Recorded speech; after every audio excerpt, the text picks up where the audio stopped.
Hey, how's everybody doing? Welcome back to Ask That Podcast on YouTube. Yeah, I know.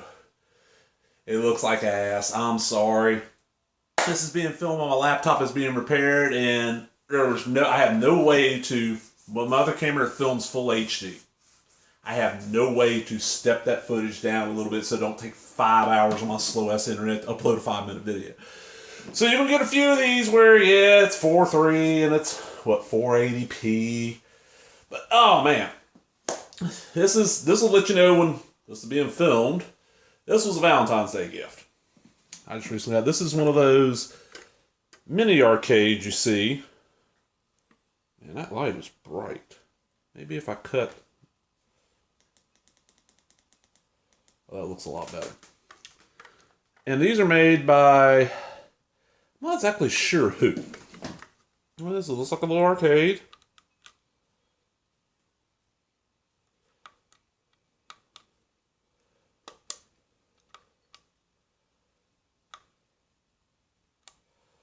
It's just you.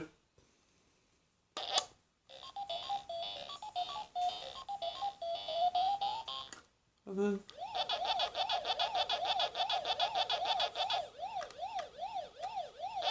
it appears to be the exact ROM from the arcade. Well, kind of hard to play this watching through a camera here, people. Oh, I should have got that ghost. That was some bullshit. I'm a lot better at Pac-Man than this is showing. I'm not great at Pac-Man. I'm actually better at Miss Pac-Man.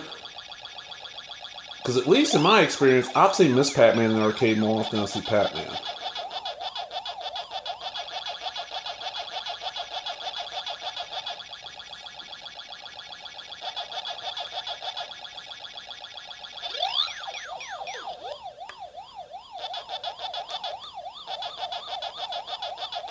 But let me pause it.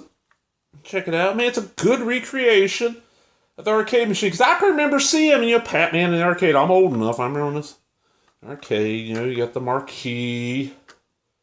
These are really well done. I really love this little thing.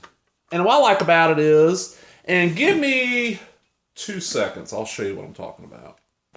What I really like about it is, it's in scale with a good chunk of my figures. Here, we got a Just Toys Bendy Bob Hardcore Holly figure. Thank you, Lord Hatred, for hooking me up with this. But look, yeah, he is the exact right height. Matter of fact, on my shelf right now, I got old Bob there like he's playing Pac-Man. And there's a bunch of these, and there's bigger ones, I mean, you got the 1-up arcade ones that are, 3/4 size. This works better for me because I don't have a lot of room. And when she got this one, she goes, I know you got the little handheld one, but I thought this was cute and you would love it and look good with your toys. And she was right, it does. And Pac-Man is one of those games I've always loved.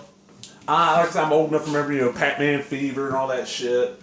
Playing in the arcade, I'm actually of the age I can remember when you go in an arcade and 90% of it was pinball. I'm old enough. I was little, when like Space Invaders and that shit came out, but I can remember it, Video games are a big thing, and that's the weird thing. Video games were huge for me from when I was as far back as I can remember until about, honestly, I kind of fell out in about 99. I'm going to go a little history of my video game shit here. I started off, first video game system I had was an Atari VCS. I got that in like give me a second here. 1980 when I finally got mine. And it was basically what happened is my parents were going to buy me one for Christmas that year. I was in first grade, and they already decided they were going to buy me one for Christmas. And Godfather's Pizza. I don't know how many people out there remember Godfather's Pizza. They were a chain back in the day. I don't know if they still exist. They had a contest in the paper where you had a picture. You colored it. First place was a trip for 4 to Disney World, all expenses paid. I didn't want that. I'd already been to Disney World. I don't know if I've been twice, but at least once. I've already been. Second place was Atari 2600 with, just the system. So my coloring is horrible. I'm not good at coloring. I have horrible handwriting. I had issues, and now I got hand trimmers. As y'all know, videos are shaky. Not anymore. I got a mount. Thank you, Oxania.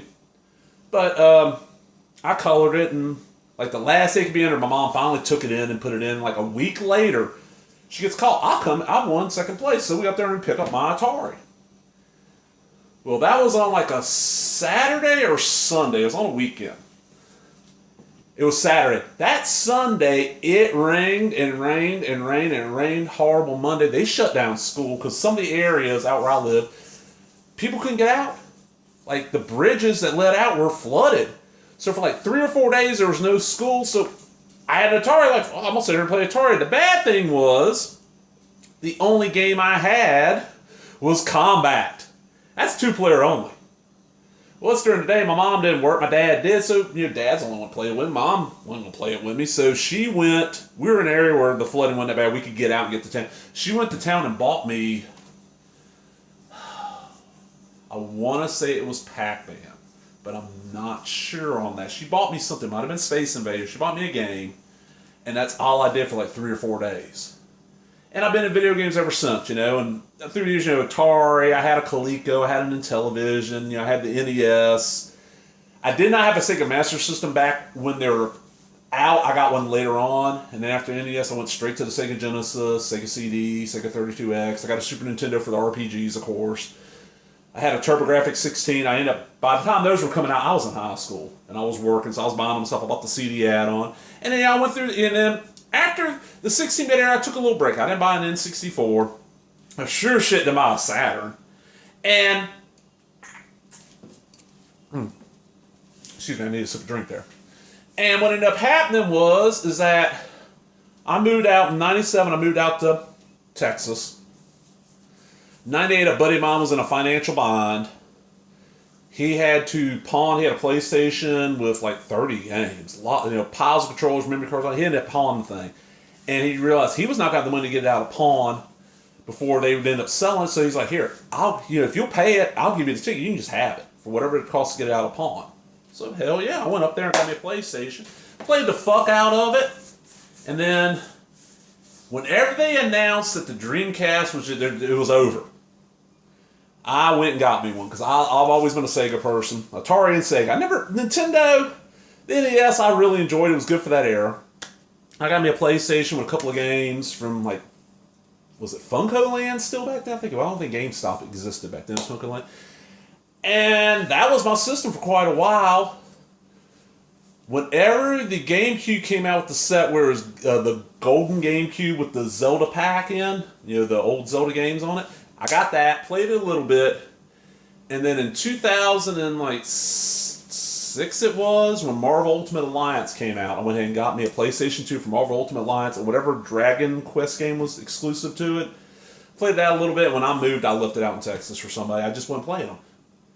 I still got a decent amount of game systems, but honestly what I play now is I have a NES Classic, I have the Sega Genesis Mini, I have the AtGames little portable Sega Genesis, and I have it's an AtGames like Legends Flash by Much Arcade. I play those more than anything because it's real simple. I can just unplug the 2 cords out the back of my Roku, plug them into any of those systems, play them on my TV. But this is a great new addition. I appreciate it, and I hope everybody enjoyed that. Any of y'all into these little mini systems? I really enjoy them. I want more of them. I want the TurboGrafx one. I want the Neo Geo one. But I'm out, everybody. Remember, if you enjoyed the video, give me that thumbs up, leave a comment, subscribe, all that other bullshit. Talk to everybody later. Bye-bye.